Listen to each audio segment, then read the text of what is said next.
Hello students and welcome back to my channel math solutions with Rose ma'am. और आज की class में हम करेंगे मिशन मैथमेटिक्स क्लास 8 की गतिविधि पत्रक। डेट है 4/12/2023। तो चलिए स्टार्ट करते हैं बेटे हमारी आज की वीडियो। उससे पहले आप सभी से रिक्वेस्ट है, प्लीज़ चैनल को सब्सक्राइब कर लीजिए और बेल आइकन को प्रेस करना मत भूलिएगा। उद्देश्य दिया हुआ इस वर्कशीट को करने का, एक समचतुर्भुज के क्षेत्रफल का सूत्र ज्ञात करना। आवश्यक सामग्री: रंगीन कागज़, गोंद, कैंची, कार्डबोर्ड, पेन, पेंसिल। रचना: पहला पॉइंट है, एक रंगीन कागज़ लेकर उस पर कागज़ मोड़ने की क्रिया द्वारा एक समचतुर्भुज बनाइए या कागज़ पर एक समचतुर्भुज खींचिए। दूसरा, इसे काट कर निकाल लीजिए और इसे एक कार्डबोर्ड पर चिपकाइए तथा इसे आकृति में दिखाए अनुसार ABCD नाम दे दीजिए। देखिए इस तरीके से, ठीक है। तीसरा, इस आकृति की एक ट्रेस प्रतिलिपि। ट्रेस प्रतिलिपि का मतलब होता है कि बिल्कुल सेम, है ना, उसके जैसी सेम बनानी है, ठीक है।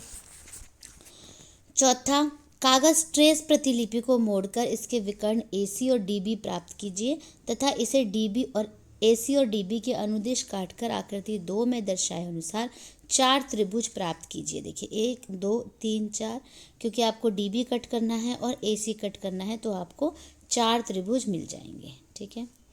फिर है पॉइंट नंबर 5, त्रिभुज DOC, त्रिभुज DOA, त्रिभुज AOB, त्रिभुज BOC। यानी ये जो चारों त्रिभुज हैं इसकी जो प्रतिलिपियां हैं वो DFC होगी, ये वाली, DEA होगी, ये वाली, AHB होगी, ये वाली, और BGC होगी, ये वाली, ठीक है।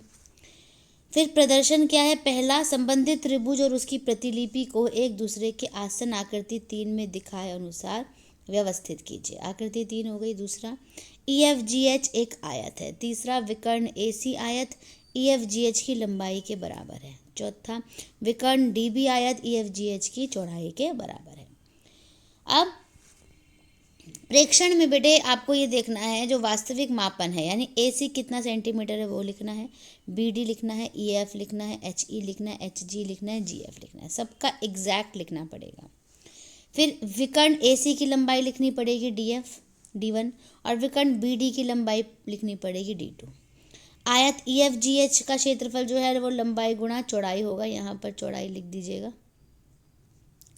और आकृति 3 से 2 गुणा समचतुर्भुज का क्षेत्रफल आयत का EFGH का क्षेत्रफल के बराबर होगा, तो समचतुर्भुज का क्षेत्रफल आधा हाफ गुणा लंबाई गुणा चौड़ाई।